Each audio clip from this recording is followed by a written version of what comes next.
ఇందులో ఏం చేయాలనేది రకరకాలుగా రాసి ప్లాన్ చేశాం. ఎవరికి ఏది వస్తే అది చేయాలని రుద్రాని చెప్తూ ఉంటుంది. ఇక అందరైతే డాన్స్ చేయడం స్టార్ట్ చేస్తారు. ఇక ఒకరొకరుగా డాన్స్ వేయడం ఇంకా మొదలెడతారు. ఇక అందరూ డాన్స్ చేయడం చూస్తుంటే ఇంక రేవతి అయితే చాలా బాధపడుతూ ఉంటుంది. నేను కూడా ఇంత సంతోషంగా లేకపోయా అని. ఇక చివరికి ఇంకా రుద్రాని ఇక అందరూ అయిపోయారు. చివరిగా ఇక మన గెస్ట్ ఒక్కరు మిగిలారని ఇంకా చెప్తూ ఉంటుంది. ఇంక రేవతి అయితే ఆ మాటకైతే షాక్ అవుతుంది. ఇంక తన బౌల్‌లో ఒక చిట్టి అయితే తీస్తుంది. ఇక రాజ్ ఇంకా కావ్య అయితే భయపడుతూ ఉంటారు. ఇంకా రేవతితో అయితే ఇంక రుద్రాని డాన్స్ చేపిస్తూ ఉంటుంది.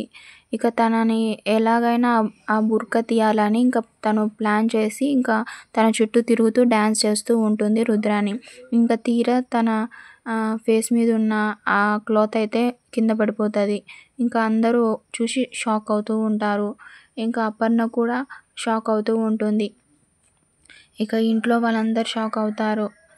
ఏంటి రేవతియా అని ఇంకా అందరూ షాక్ అవుతూ ఉంటారు. ఇంకా రాజ్, కావ్య కూడా నిజం తెలిసిపోయిందనేది ఇంకా వాళ్ళు కూడా షాక్ అవుతూ ఉంటారు. ఇంకా రుద్రానికి ఎలా తెలుసు కాబట్టి ఇంకా తను ఇలా ప్లాన్ చేసి ఇంకా తన మీదున్న ఆ క్లాత్‌ని అయితే తీసేసింది. ఇంకా రుద్రాని చేసిన ప్లాన్ అయితే ఫలించింది.